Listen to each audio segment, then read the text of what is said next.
तो जैसे ही शुभ समय जाना है, पत्रा निकालकर आज विश्वामित्र जी कहते हैं, राम अब समय आ गया है, अब आप उठिए और जाकर इस धनुष का खंडन कीजिए।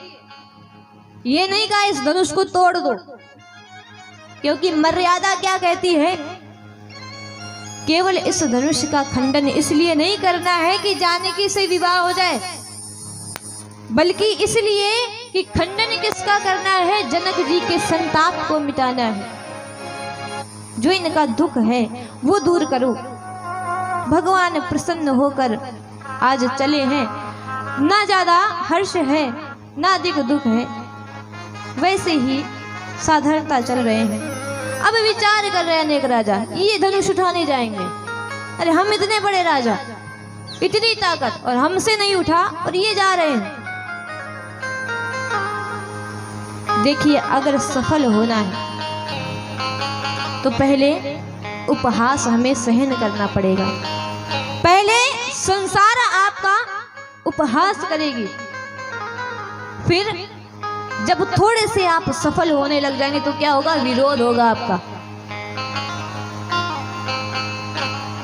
इसका ये समय, ये इतना ऊपर जा रहा है, कुछ ऐसा किया जाए ये ऊपर ना जा पाए, यहीं पर रह जाए, या तो यहां से नीचे गिर जाए। तो फिर जब आप पहले उपहास को पार करेंगे, फिर विरोध को पार करना पड़ेगा, तब जाकर सफलता प्राप्त होगी। और जब सफलता प्राप्त हो जाएगी तो जो लोग आपका उपहास करते हैं, विरोध करते हैं, एक दिन वो आएगा जब यही लोग समाज में आपकी प्रशंसा करेंगे कि लोग कांटों की बात करते हैं, लोग कांटों की बात करते हैं, हमने फूलों से चोट खाई है।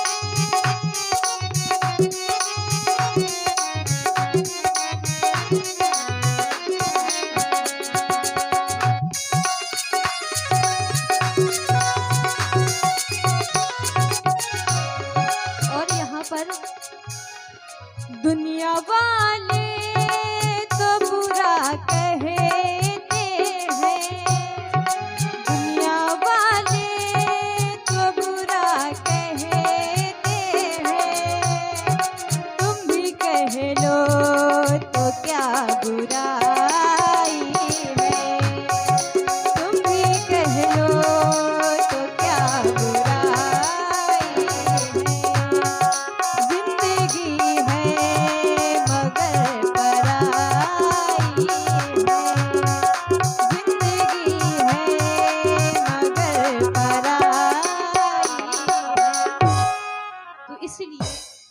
संसार सदैव आपकी बुराई करता रहेगा।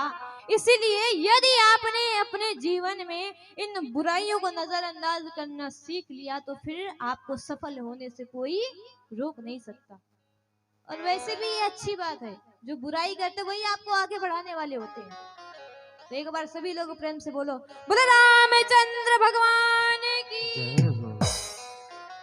आज जैसे ही प्रभु श्री रामचंद्र जी ने गुरु जी के वचन सुने हैं, मन ही मन प्रणाम किया है। मन में क्यों प्रणाम किया? क्योंकि एक गुरु जी यहाँ पर हैं विश्वामित्र जी, लेकिन कुल श्रेष्ठ गुरु जी वशिष्ठ जी यहाँ पर अभी नहीं है, इसीलिए मन में प्रणाम किया है, मानो दोनों को प्रणाम किया है। पूज्यपाद गोस्वामी तुलसीदास जी बड़ी सुंदर चौपाई लिखते हैं कि गुरु ही प्रणाम मन ही मन की, गुरु ही प्रणाम मन ही मन की, अति लाघव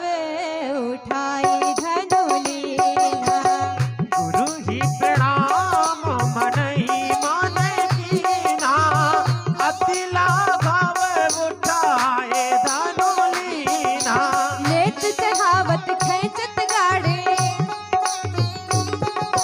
लेत चढ़ावत खेचत गाड़े, काहू न लगा देख सब ठाड़े।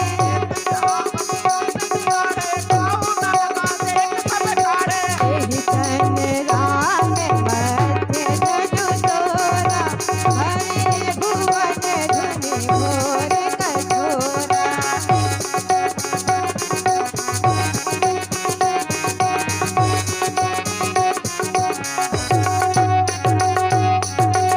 बोलो रामचंद्र भगवान की जय हो।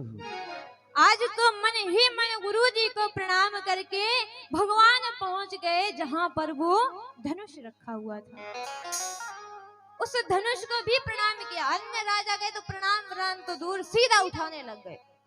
लेकिन रामचंद्र जी हर चीज की मर्यादा जानते हैं। धनुष को प्रणाम किया, इधर भगवान इस धनुष को प्रणाम कर रहे हैं, उधर जानकी मैया प्रार्थना कर रही हैं ये धनुष पुष्प सा कोमल हो जाए। हमारे राघव जी पुष्प तोड़ते तो पसीना आ जाता है, अरे इतने राजाएं उठा नहीं सके, हे मेरी मैया ये पुष्प सा कोमल हो जाए। इसीलिए जब भगवान ने धनुष को उठाया, केवल प्रत्यंचा चढ़ा रहे थे, उतने में ही धनुष मध्य से टूट गया था। तो यहाँ पर भगवान पहुंचे, धनुष को प्रणाम किया है, नमस्कार किया है, और सभी लोग देख रहे हैं, उपहास कर रहे हैं। ये धनुष उठाने के लिए गए, लेकिन भगवान ने प्रणाम करके, और कोई देख नहीं पाया, पलक झपकते ही भगवान ने आज जाकर उस धनुष को उठा लिया है। बोले रामचंद्र भगवान की जय हो। उस धनुष को भगवान ने उठाया और खींचा क्या है, चढ़ाया क्या, संताप को। संताप को आज चढ़ाया है, खींचा क्या है, जो राजा बैठे 10,000 उनके अभिमान को आज खींचा है। और जैसे ही आज भगवान ने केवल प्रत्यंचा चढ़ाई है कि धनुष के मध्य से 2 खंड हो जाते हैं। बोले रामचंद्र भगवान की। और जैसे ही धनुष का खंडन हुआ कि मानो ऐसा प्रकाश हुआ, सबके नेत्र बंद हो गए, किसी ने देख भी नहीं पाया कि कब क्या हो गया। इतनी ध्वनि गूंजी है, तीनों लोग कांप गए। सारे के सारे देवता प्रसन्न हैं, पुष्पों की बरसात कर रहे हैं। आज सभी लोग बड़ा प्रसन्न हैं।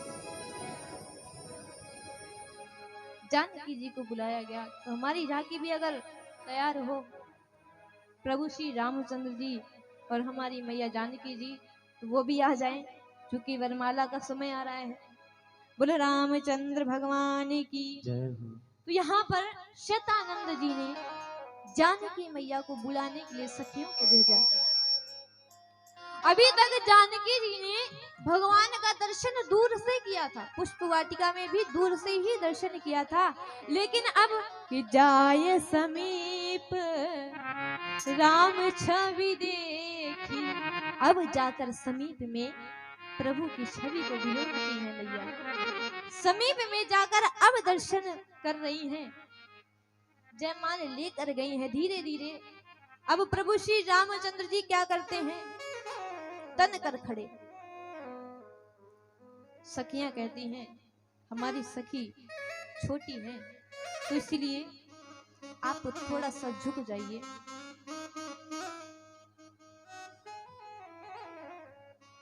भगवान विचार करते, झुके हम? सखियां कहती बस प्रभु झुक जाइए, थोड़ा सा झुक जाइए, हमारी लली है, ये आपको बस माला डाल दे कि झुक जाइयो तनक रघुवीर, लली हमारी छोटी है, झुक जाइयो तनक रघुवीर, लली हमारी छोटी है, झुक जाइयो तनक रघुवीर, लली हमारी छोटी है, झुक जाइयो तनक रघुवीर, लली हमारी छोटी है, छोटी है बड़ी भोरी है, छोटी है बड़ी भोरी है, भोरी है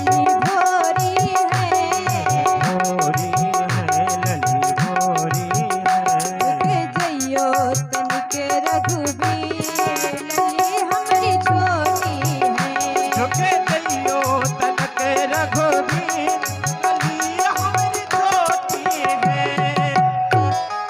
बोलो रामचंद्र भगवान की, बोलो जानकी मैया की। जय हो। चूंकि हमारे प्रभु भी आ चुके हैं, तो इसीलिए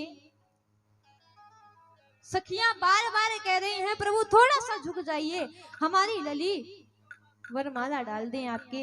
लेकिन भगवान तन कर खड़े, हम झुकेंगे नहीं, हमारी मर्यादा चली जाएगी कहीं और आकर झुक जाएं। तो यहाँ पर सखियां कहती हैं देखिए प्रभु, सब जगह मर्यादा चल जाएगी, लेकिन ससुराल में जहां भी जिस गली में जाओगे उस गली में मर्यादा गिरती रहती है।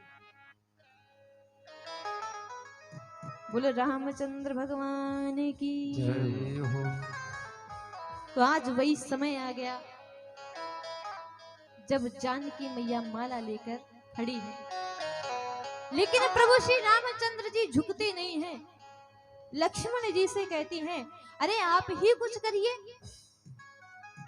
आप इस पृथ्वी को अपने शीश पर धारण करने वाले हैं, तो आप एक काम करिए, इस धरा को थोड़ा सा ऊंचा उठा दीजिए। लेकिन लक्ष्मण जी कहते हैं कि जितनी धरा ऊंची हुई जाई उतने ऊंच होए रघुराई। अरे मैया, जितना हम इस पृथ्वी को उठाएंगे हमारे रामचंद्र जी भी उठेंगे ना। लेकिन आज यहाँ पर संकेत किया है लक्ष्मण जी को जानकी जी ने, आप कुछ कीजिए ना। तो लक्ष्मण जी कहते हैं कि हम एक ऐसी लीला कर रहे हैं, जब हम संकेत कर दे मैया, जैसे ही हमारे भैया झुके बस वरमाला डाल दीजिएगा। नाना भांति से सब प्रयास करते रहे, लेकिन लक्ष्मण जी आज मैया के कहने पर भगवान तो झुके नहीं। लक्ष्मण जी जल्दी से जाकर साष्टांग लेट जाते हैं। अब तो जैसे लक्ष्मण जी लेट गए, भगवान वरमाला अरमाला भूल गए, झुक कर उठाने लग गए। तो आप लोग भी खड़े हो जाएं, हमारी जानकी मैया और राम जी।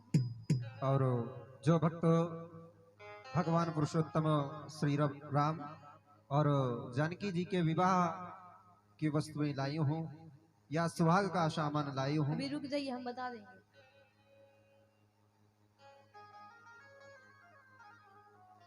हम माला के लिए बोल रहे हैं।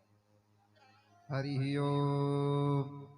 स्वस्ति न इंद्रो वृत्रस्रवाः स्वस्ति नः पूषा विश्ववेदाः स्वस्ति नस्तार्क्ष्यो अरिष्टनेमिः स्वस्ति नो बृहस्पतिर्दधातु।